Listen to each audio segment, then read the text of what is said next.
নমস্কার বন্ধুরা, কেমন আছো তোমরা? আশা করি সবাই খুব খুব ভালো আছো। চলো আজ তোমাদের সঙ্গে আমার বইমেলা ঘোরার কিছু দৃশ্য শেয়ার করি। তো আরাধিকাকে দেখাতে গেছিলাম রুবি হসপিটালে। তো সেখান থেকে মনে করলাম যে চলো বাস ধরে একটু বইমেলা ঘুরে আসা যাক। আরাধিকার বাবারও ছুটি ছিল, তো চলে এলাম বইমেলা প্রাঙ্গণে। তোমরা অনেকেই জানো যে বইমেলা করুণাময়ী বাস স্ট্যান্ডের একদম পাশে হয়। পাশেই ছিল মেট্রো স্টেশন, এটি হলো বাস স্ট্যান্ড, আর ঠিক পাশেই হলো গেট। এই গেট দিয়েই আমরা ভেতরে ঢুকেছিলাম।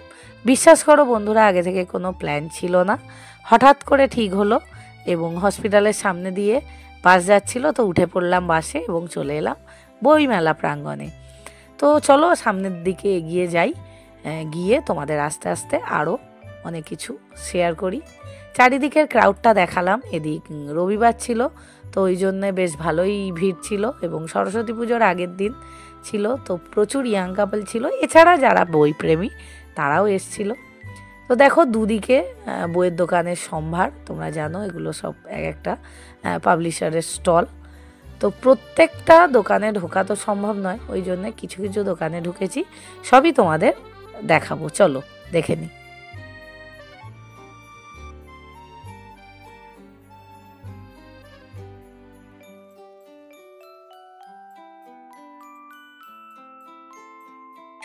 এবছরের কলকাতা বইমেলা ছিল 48তম এবং এবছরের থিম ছিল জার্মানি।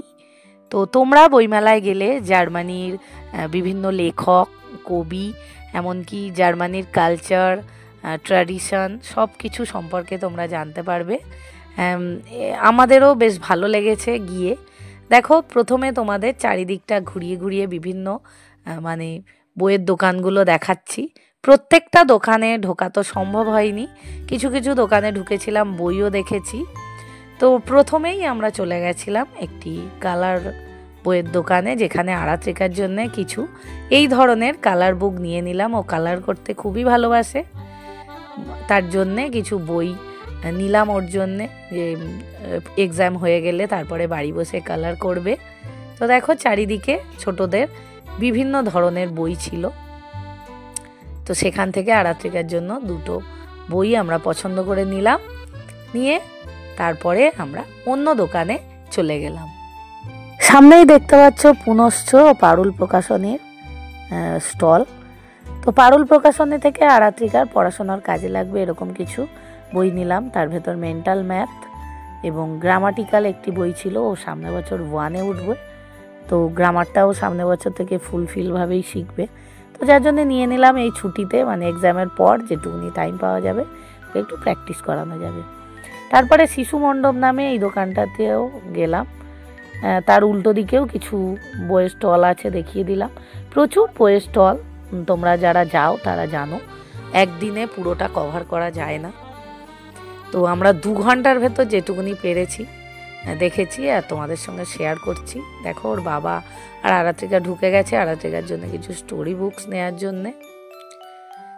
আমিও বাইরেটায় চলে এলাম এবং এখানে কিছু কিছু জায়গায় খুব ক্রাউড ছিল, কারণ প্রোগ্রাম হচ্ছিল বিভিন্ন মানে রেডিও শো বা টিভি চ্যানেল থেকে বিভিন্ন রকম কুইজ, গান বাজনা করা হচ্ছিল, সেখানেও প্রচুর ক্রাউড হয়েছিল। তো চলো সব কিছু দেখতে দেখতে আমরা একটু সামনের দিকে এগিয়ে যাই এবং তোমাদের দেখাতে থাকি।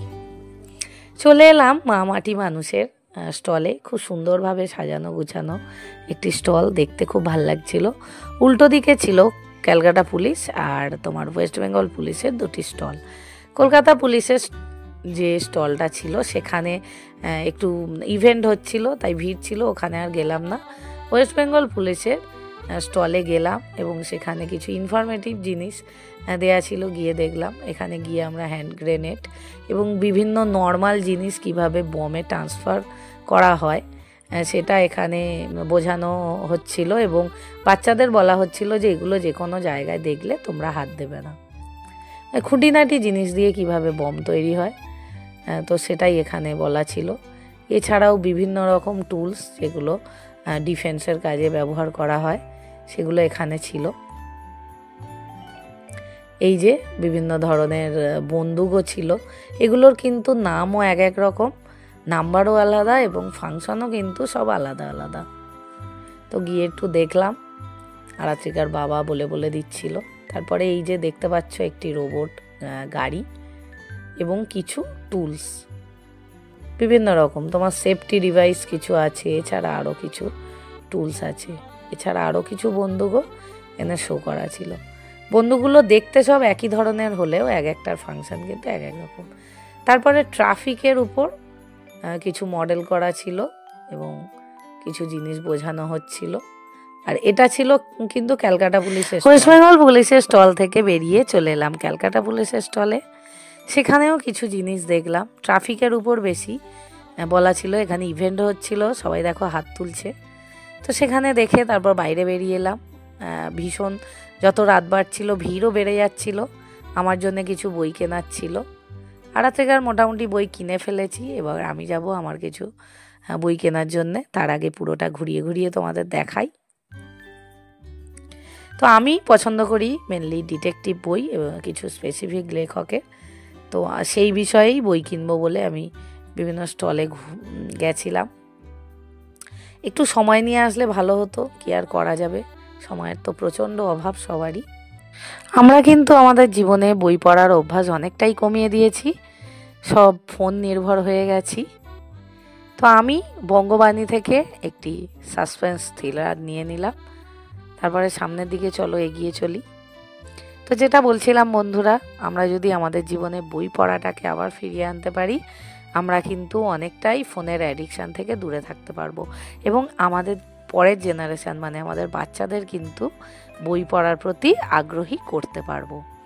কারণ আমরা যদি ফোন নিয়ে সারাক্ষণ বসে থাকি, আমাদের বাচ্চারাও তো সেটার পরেই অ্যাডিক্টেড হবে না। কিন্তু বই পড়ার অভ্যাস খুবই ভালো এবং সেটা মানুষের মন এবং চিন্তাভাবনাকে আরও উন্নত করে তোলে। তো চলে এলাম খাবারের দোকানে। থেকে একটু মোমো খেয়ে নিল। এখানে কিন্তু একটা জিনিস এবছর দেখলাম, খাবারের দোকান এবং বইয়ের দোকান প্রায় পাশাপাশি। বেশ কয়েক বছর আগে কিন্তু এই খাবারের দোকান থেকে বইমেলায় আগুন লেগে গেছিলো, মারাত্মক অ্যাক্সিডেন্ট হয়েছিল। তারপর থেকে কিন্তু ফুড কোর্টটাকে আলাদা করা হয়েছিল, জানি না কেন আবার পাশাপাশি করা হচ্ছে। এটার বিরুদ্ধে প্রতিবাদ হওয়া দরকার আছে। তো যাই হোক, আমরাও মুখটা মিষ্টি করে নিতে মিষ্টির দোকানে চলে এলাম। এটি নবদ্বীপের একটি দোকান ছিল। এই দিদি নাম্বার 1-এ গেছিল। তো সেখান থেকে একটু মিষ্টি খেয়ে নিলাম। সারাদিন ঘুরে দেখো মা মেয়ের অবস্থা। তো তারপরে এক্সিটের কাছে চলে এলাম। বইমেলা প্রায় ঘোরা হয়ে গেছে, এবারে বাইরের দিকে বেরিয়ে যাব।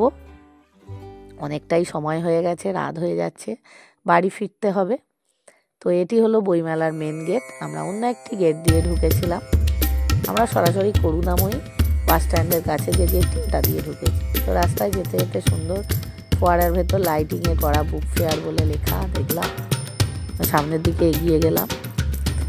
এটি হলো আরাত্রিকার বাবার কাজের এরিয়া। এখানে প্রচুর পরিচিত মানুষের সঙ্গে ওর দেখাও হয়ে যাচ্ছিল। তো আরাত্রিকার বাবা রাস্তা চলতে চলতে কিছু বন্ধুদের সঙ্গে দেখা হয়ে গেল। এখানে কথা বলছে দেখো। এই যে বিধাননগর সিটি পুলিশ, পাশেই মেট্রো স্টেশন। আমরা এবারে চলে যাব ট্রেন ধরতে। এই যে চলে এসছি। প্রচুর ভিড় ছিল যেহেতু মেলা প্রাঙ্গণ। মেট্রো রেলও চলে এসছে। আরাত্রিকার অনেক দিনের স্বপ্ন পূরণ হয়েছে। ও খুবই আনন্দ করছিল মেট্রোতে উঠে। ও একটু জায়গা পেয়েছে, আমরা আর সিট পাইনি, আমরা দাঁড়িয়ে দাঁড়িয়ে গেলাম।